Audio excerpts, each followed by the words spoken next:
നീ എന്താ കോടതി പോണെന്നോ സാക്ഷി പറയുന്നൊക്കെ കേട്ടല്ലോ? ശരിയാണോടി?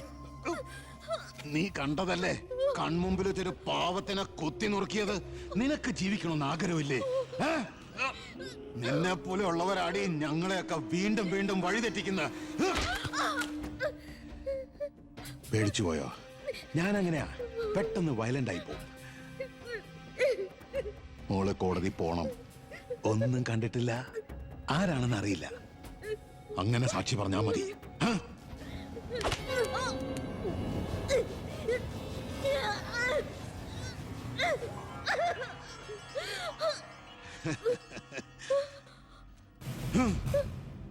ഇനി ഇതിന്റെ പേരിൽ നമ്മൾ തമ്മിൽ കാണേണ്ടി വരരുത്.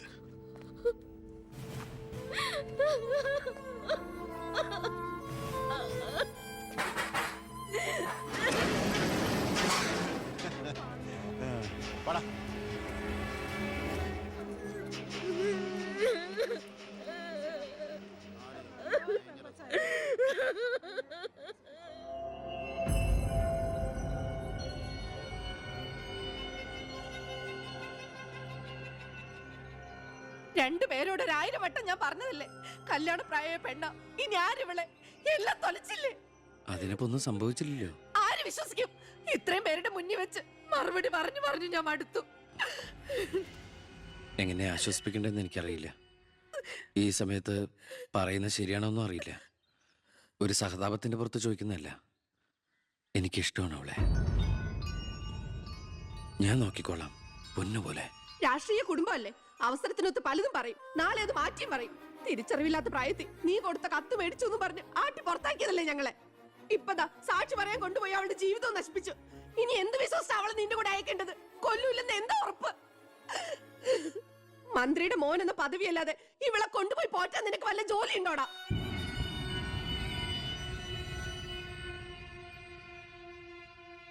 ഇനി മേലാൽ ഇമാതിരി വർത്താനം പറഞ്ഞ് ഈ വീടിന്റെ പരിസരത്തെങ്ങാനും വന്ന ദേവകിയുടെ ശരിക്കുള്ള സ്വഭാവം നീ അറിയും. അമ്മേ, നീ ഒന്നും മിണ്ടായിരടി. ഇറങ്ങി പോകുന്നുണ്ടോ?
നിന്നെ ഒഴിവാക്കി നിന്റെ പെങ്ങളെ എങ്ങനെ കെട്ടിക്കാൻ പറ്റുമെന്ന് ആലോചിച്ച് നിന്റെ അച്ഛനും അളിയന്മാരും കൂടി തലമുണ്ടാക്കുമ്പോഴാ ദൈവം ഇങ്ങനൊരു അവസരം എന്നെ മുന്നിൽ എത്തിച്ചെന്നത്. ആദ്യം നിന്നെ സപ്പോർട്ട് ചെയ്യുന്ന CI വിജയനെയും ഗ്രൂപ്പിനെയും ഒരു അന്വേഷണത്തിന്റെ ചുമതല കൊടുത്ത് ഞാൻ സേലത്തേക്ക് അയച്ചു. ഇനി ഇവിടെ വെച്ച് നിനക്ക് രണ്ട് തന്നാലും കൊന്നാലും ചോദിക്കാൻ ആരുമില്ല. പക്ഷെ എന്ത് ചെയ്യാൻ പറ്റും? നീ എന്റെ അളിയനാകാൻ പോലെ. ഒരേ ഒരു അളിയൻ. ഒരു പ്രതിയെ പിടിച്ചാൽ 24 മണിക്കൂറിനകം കോടതിയിൽ ഹാജരാക്കണമെന്ന നിയമം. പക്ഷെ നിന്റെ കാര്യത്തിൽ ഞാൻ പറയുന്ന റൂൾസ്.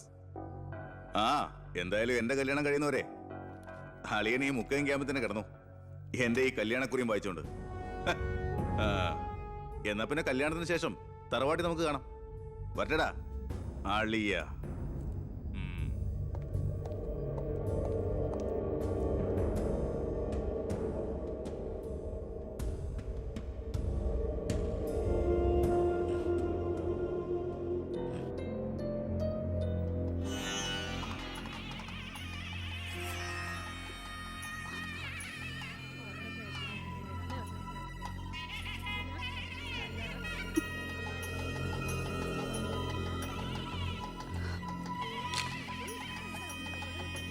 ഇതുവരെ റെഡി ആയില്ലേ? വരനും കൂട്ടിൽ ഇപ്പൊ ഇങ്ങ് എത്തും. പവിത്ര, ഉണ്ണിയെ കുറിച്ച് വല്ല വിവരവും കിട്ടിയോ? ഫോണിൽ കിട്ടിയപ്പോ ഞാൻ വിവരം പറഞ്ഞതാ. അവനിതോ തിരക്കിലാണ്, വരാൻ പറ്റില്ല എന്ന് പറഞ്ഞു. അത് ശരി. സ്വന്തം പെങ്ങളുടെ കല്യാണത്തിനെന്ന് അവന്റെ ഒരു തിരക്ക്. അവനിങ്ങ് വരട്ടെ. പബ്ലിക് വല്ല ഇടിച്ചു കയറുന്ന ഓഡിറ്റോറിയം ഫുൾ. അതൊക്കെ ഞാൻ നോക്കിക്കോളാം. വേറെ കുഴപ്പമൊന്നുമില്ലല്ലേ? മകളെ എല്ലാം റെഡിയാ? കുഴപ്പമൊന്നുമില്ല അല്ലേ? അച്ഛൻ ടെൻഷൻ അടിക്കാതെ. 2-3 VIP സീറ്റുകൾ ഒഴിച്ചിടണം. കേന്ദ്രമന്ത്രി വിശാൽ ശർമ്മ എയർപോർട്ടിൽ എത്തിക്കാനായിട്ടു. ഓക്കെ.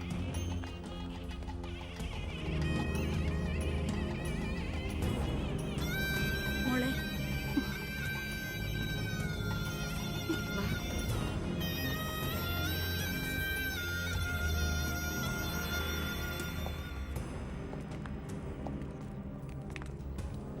7 ദിവസം മുഖ്യം ക്യാമ്പിൽ കടത്തിയിട്ട് ജഡ്ജ്മെന്റ് പറഞ്ഞു കേട്ടില്ലേ?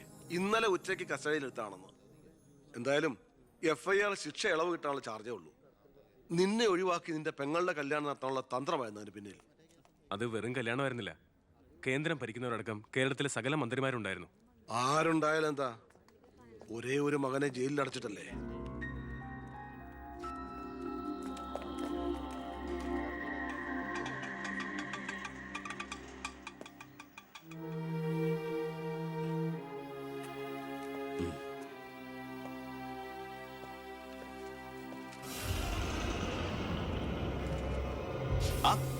ഇതാര്?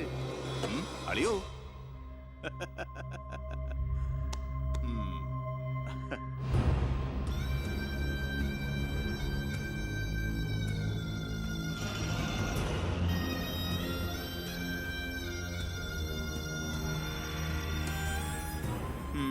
ഒരു ദൂരയാത്ര കഴിഞ്ഞ് വരുന്ന ലക്ഷണമുണ്ടല്ലോ.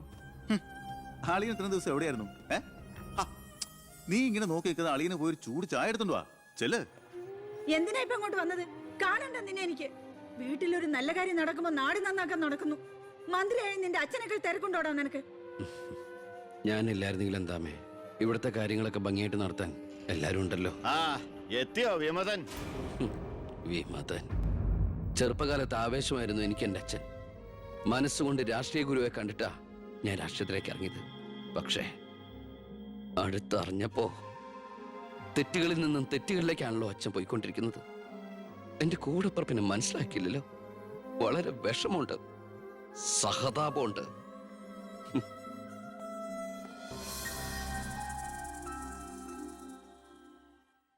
കൂട്ടക്കൊല നടന്നതിന്റെ പിറ്റേന്ന് മൈതാനത്തിലെത്തിയ ഭഗത് സിംഗിന് അവിടുത്തെ കാഴ്ചകൾ കണ്ട് സഹിക്കാൻ പറ്റില്ല. ചോര പുരണ്ട ഒരു പിടി മണ്ണ് കയ്യിലെടുത്ത് ആ ബാലൻ പ്രതിജ്ഞ ചെയ്തു, ഞാൻ എന്നെ തന്നെ രാജ്യത്തിനായി സമർപ്പിക്കുന്നു. എന്താ അവിടെ നോക്കട്ടെ? എവിടുന്നത് ചോദിച്ചാടില്ലേ? അന്ന് കണക്ക് സാറിനെ വെട്ടിക്കൊല്ലാൻ വന്നില്ലേ, അയാളുടെ കയ്യിൽ നിന്ന് തെറിച്ചു പോയതാ. സർ, ഇതാണ് ആ ഫോൺ. പ്രസാദ് കൊല്ലപ്പെട്ട സമയത്ത് പ്രതിയിൽ നിന്ന് നഷ്ടപ്പെട്ടതാണിത്. സർ, പ്രസാദ് കൊല ചെയ്യപ്പെടുന്നതിന് മുമ്പ് ഈ ഫോണിൽ നിന്നുള്ള ലാസ്റ്റ് ഔട്ട് ഗോയിങ് കോള് മന്ത്രി ബാലഗംഗാധരന്റെ ഫോണിലേക്കായിരുന്നു. റിമാൻഡിൽ കഴിയുന്ന പ്രതിയെ വീണ്ടും ചോദ്യം ചെയ്തപ്പോ മന്ത്രിയുടെ പങ്കിനെ കുറിച്ച് വ്യക്തമായ സൂചന ലഭിച്ചിട്ടുണ്ട് സർ. അത് മാത്രമല്ല സാർ, മണിമലയാർ ഡാം അഴിമതി കേസിൽ രണ്ടു വട്ടം നോട്ടീസ് അയച്ചിട്ടും മേനോ ഹാജരായിട്ടില്ല. തനിക്കിതൊന്നും ബാധമല്ല എന്ന മട്ട മേനോനുള്ളത്. ഇപ്പൊ വാറണ്ട് ഇഷ്യൂ ചെയ്തിട്ടുണ്ട്. എങ്ങനെയാണോ തന്റെ അച്ഛനെ ഇതിൽ നിന്നൊന്ന് രക്ഷപ്പെടുത്തിയെടുക്കുക? അച്ഛൻ ശിക്ഷിക്കപ്പെടണമെന്ന് ലോകത്ത് ഒരു മകനും ആഗ്രഹിക്കില്ല, ഞാനും. പക്ഷെ ആര് കുറ്റം ചെയ്താലും ശിക്ഷിക്കപ്പെടണം സാർ. പ്രത്യേകിച്ച് ജനങ്ങൾക്ക് മാതൃകയാകേണ്ടവർ. ശിക്ഷയിൽ നിന്ന് രക്ഷപ്പെടുമ്പോഴാണ് വീണ്ടും വീണ്ടും തെറ്റുകൾ ചെയ്യാനുള്ള ആത്മധൈര്യം കൂടുന്നത്. ഇത് അച്ഛനെ രക്ഷപ്പെടുത്തലായി നമുക്ക് കണക്കാക്കാം. തെറ്റുകൾ തിരുത്താനും പശ്ചാത്തപിക്കാനുള്ള ഒരു അവസരം. ഒരുപക്ഷെ ഇതിലൂടെ ഒരു മനമാറ്റം അച്ഛനുണ്ടായാൽ. അല്ലേ സാർ? കൂടുതലൊന്നും ഇക്കാര്യത്തിൽ എനിക്ക് പറയാനില്ല.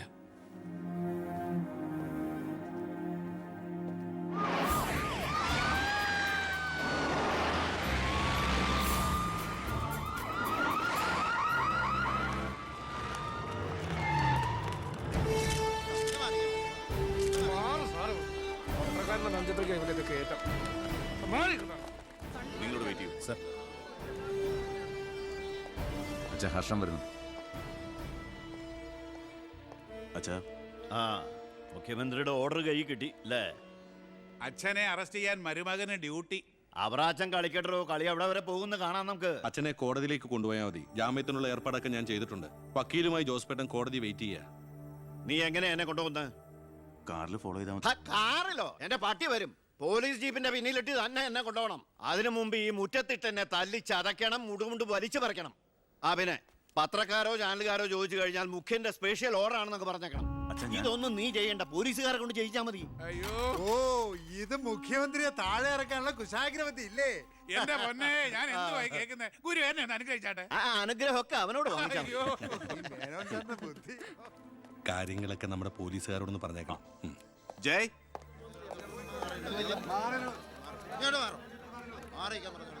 പത്രക്കാരും ചാനലുകാരും ഒക്കെ റെഡിയാ. എന്നാ പിന്നെ തുടങ്ങിക്കും. നടക്കണം സാർ. പിടിച്ച് തള്ളൂ.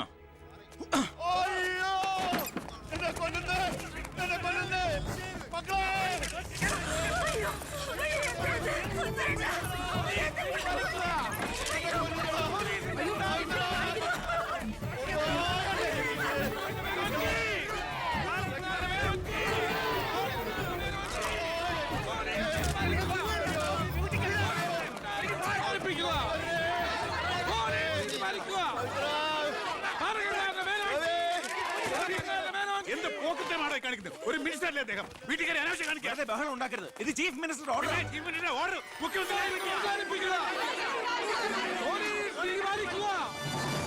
നമസ്കാരം. പ്രധാന വാർത്തകൾ. മന്ത്രി ബാലഗംഗാധര മേനോന്റെ അറസ്റ്റിൽ പ്രതിഷേധിച്ച് കേരളത്തിൽ പലയിടങ്ങളിലും അക്രമങ്ങൾ.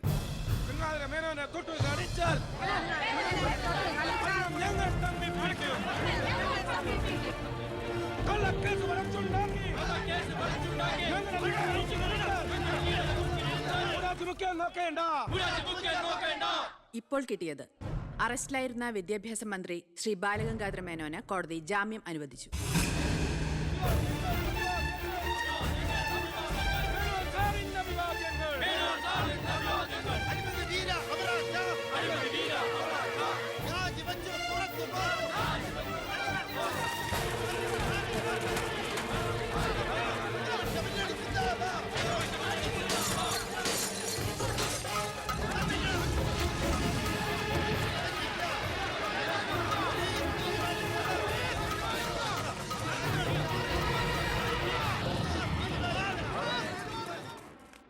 എടോ മേന്നെ, എന്നെ താഴെ ഇറക്കാൻ താൻ കളിച്ച കളി വളരെ ചീപ്പായി പോയി.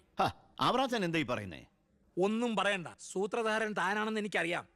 താൻ ഒന്നോർത്തോ, തനിക്കെതിരെയുള്ള വജ്രായുധ എന്റെ കയ്യിലുണ്ട്. ഞാൻ അതെടുത്ത് പ്രയോഗിക്കാൻ പോവുക.